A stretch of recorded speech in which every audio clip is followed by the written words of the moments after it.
Hello. Nice to see you for the first time. Yeah.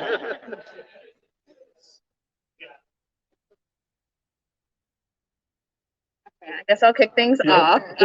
So for both of you, kind of like separate but the similar question. So first of all, Tilly is just such this wonderful, creative, weird character. And I've loved seeing her, just sort of like evolve over the show. And then, similarly for Remy, I mean, he's just like the complete opposite of the Greens, but he's been able to have his own growth. So I'm wondering what has it been like to be able to explore those characters throughout the shows and be a part of that growth and to watch them grow as well. Yeah, look, Tilly from the pilot from Space Chicken used to just be this like real ancillary character. It's like Cricket and Remy were doing their thing. She was kind of just very flat and kind of spoke slower. She just kind of like had a slower rhythm. She would kind of like come into the room, say one thing, and leave, and that was kind of the whole. She was just very much in her shell. And as the show like has evolved, like she's this like I don't know that I would say feisty, but she's like she very much walks to the beat of her own drum, and she's got her own life. There's this great line.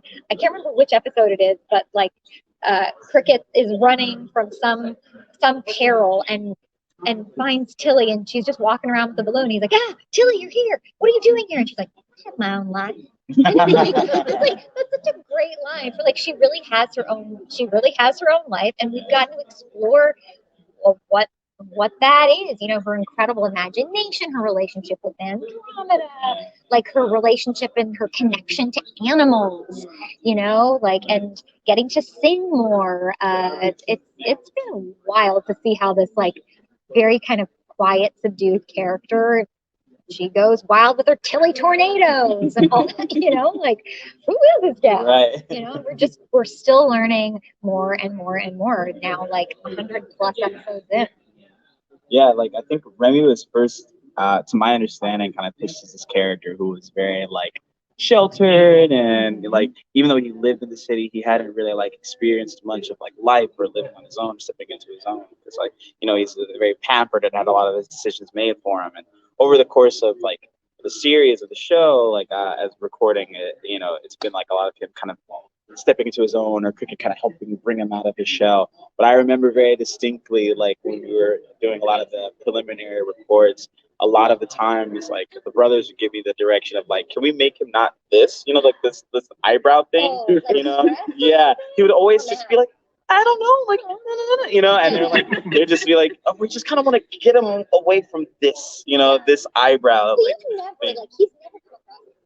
No, never whiny, but just always like this kind of like concern, we're and like over the course, yeah, exactly, which like is perfect for me. Yeah. And over the course of the show, like even like we're like seeing his growth in the new episodes, like he's become very supportive and a rock that like Cricket and the Greens can like rely on. And even in the episode The Move, when he has this big speech at the end, kind of picking them up when they feel down, it's like just a testament of how much he's grown and become farther away from that. Yeah. Stress little boy. Yeah.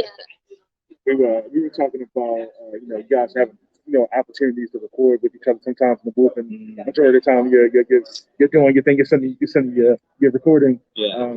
Who would you say that you have who you have the most chemistry with on set as far as like recording with each other? It's so hard to say because we don't get to do it really frequently.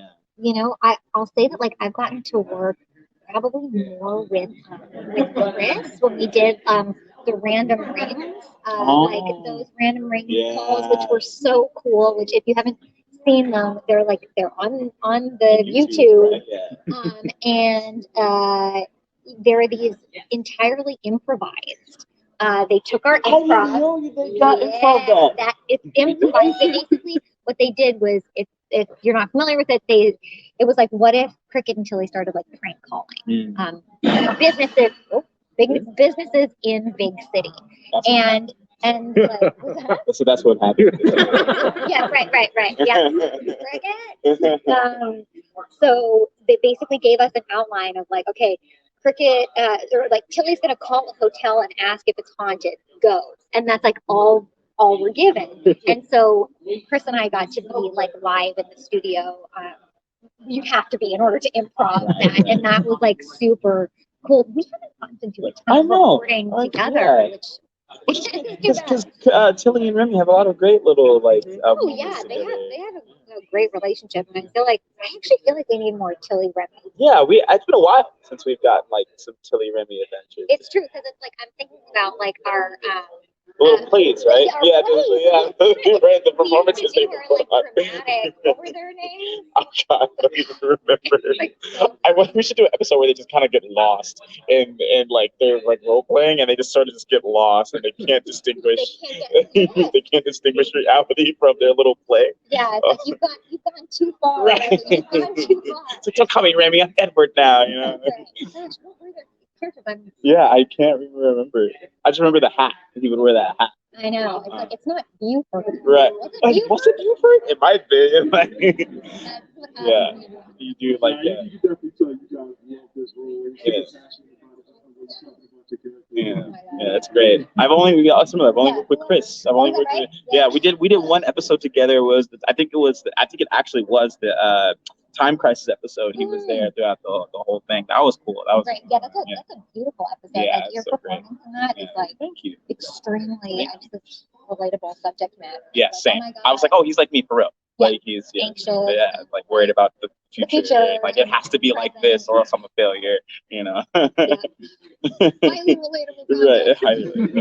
Speaking of which, Remy has all these things, going on with himself. How much of yourself have you put into Remy? Like, do you play the violin? Or are you like, an aficionado of it? I wish I would love to pick up an instrument. I think a lot of myself that I injected to Remy is a lot of like moments like Time Crisis where like the way his life is structured. I actually have a clip saved on my phone of the first season, which is why I knew that like me and Remy were the same guy.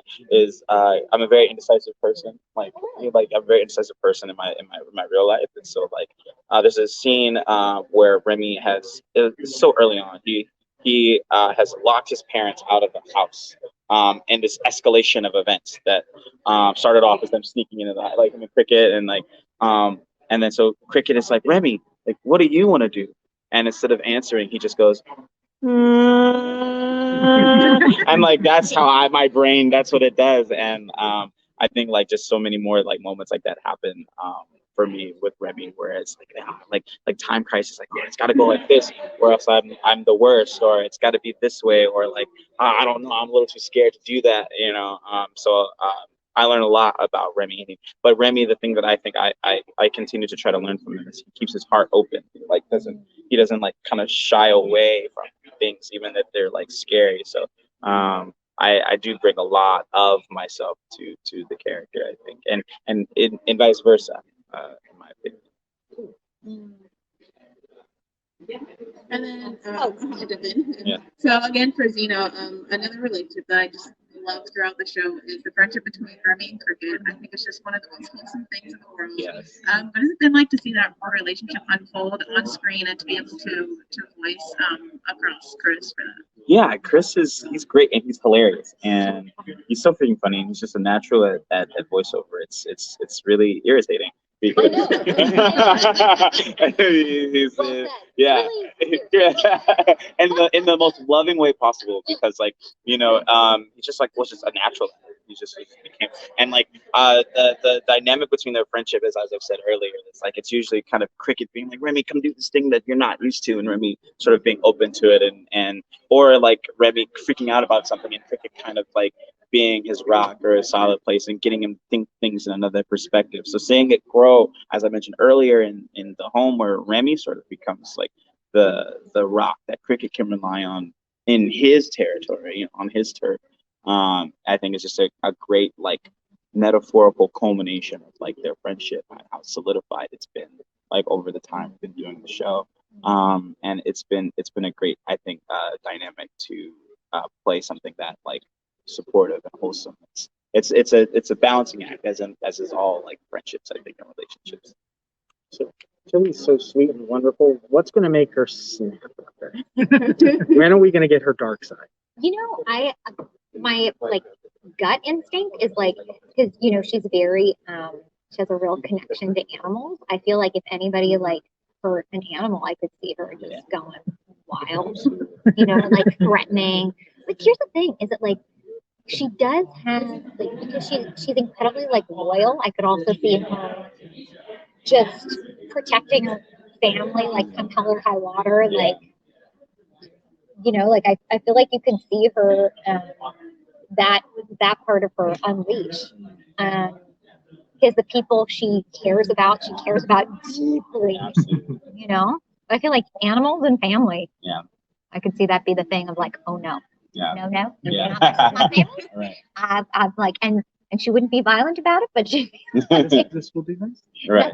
That's right. I think that calm violence. She's like scariest. I know. In a way, it's like, It's the quiet ones you got to watch out. Right.